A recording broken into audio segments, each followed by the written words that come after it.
Când credincioși aceia s-au rugat și locul acela s-a cutremurat, ei au cerut atunci rugăciuni să facă Domnul semne și minuni.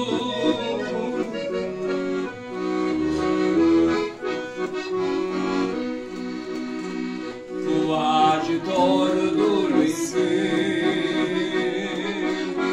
cu ajutorul Duhului Sfânt, biserica se înmulțea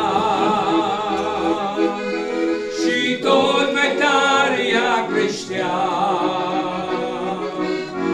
prin semne și prin mărturii, în fiecare zi, toți.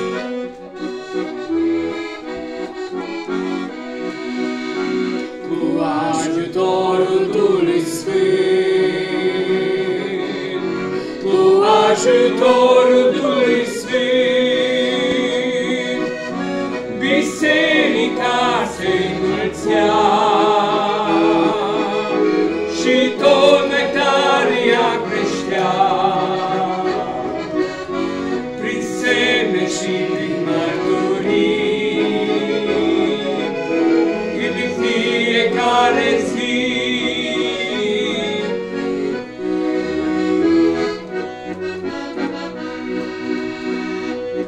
La poarta cea frumoasă când s-a dus și au chemat numele lui Iisus,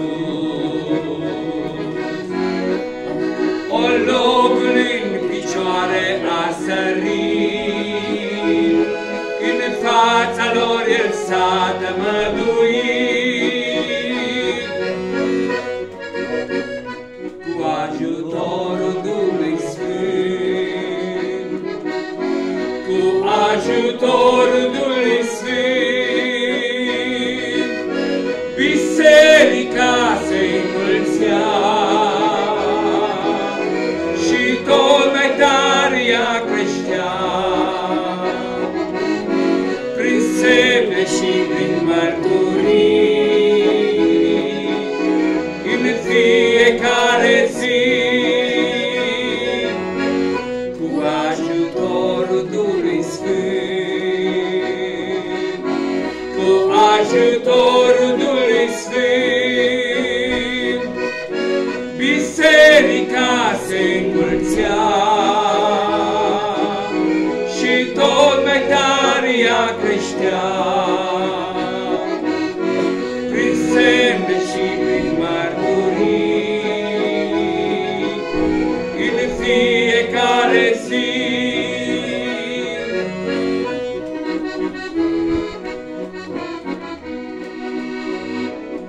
Iisus Hristos i-a binecuvântat și mulți bolnavi prin El s-au vindecat, căci până și în umbra lor era puterea și dumnezeirea sa. Cu ajutorul Duhului Sfânt, cu ajutorul Duhului Sfânt, biserica se înmulțea și tot mai tare ea creștea, prin semne și prin mărturii, în fiecare zi. Cu ajutorul Duhului Sfânt, cu ajutorul Duhului Sfânt, biserica se înmulțea și tot mai tare ea creștea,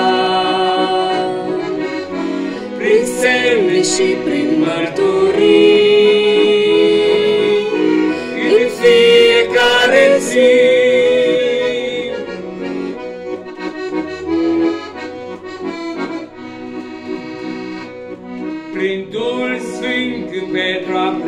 ridicat. Pe mii aproape odată s-au predat, iar după aceea într-o altă zi se mai predară încă 2000 cu ajutorul Duhului Sfânt, cu ajutorul Duhului Sfânt. Biserica se înmulțea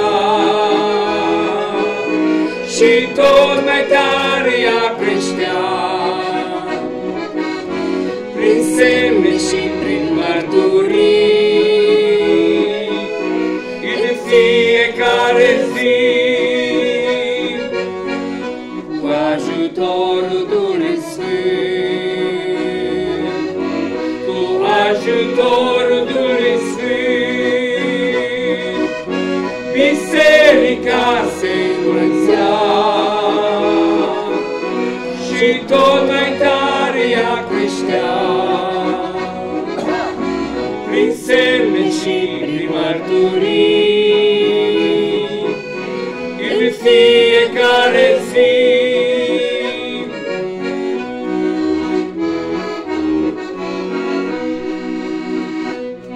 Iar când prigoana s-a dezlănțuit, ei prin cetăți au mers și au vestit, au străbătut pe ape și uscat, și la Hristos pe oameni i-a chemat, cu ajutorul Duhului Sfânt, cu ajutorul Duhului Sfânt. Biserica se înmulțea și tot mai tare ea creștea, prin semne și prin mărturii, în fiecare zi, cu ajutorul Duhului Sfânt, cu ajutorul Duhului Sfânt. Biserica se înmulțea și tot mai tare ea creștea, prin semne și prin mărturii, în fiecare zi. Slăvit să fie Domnul!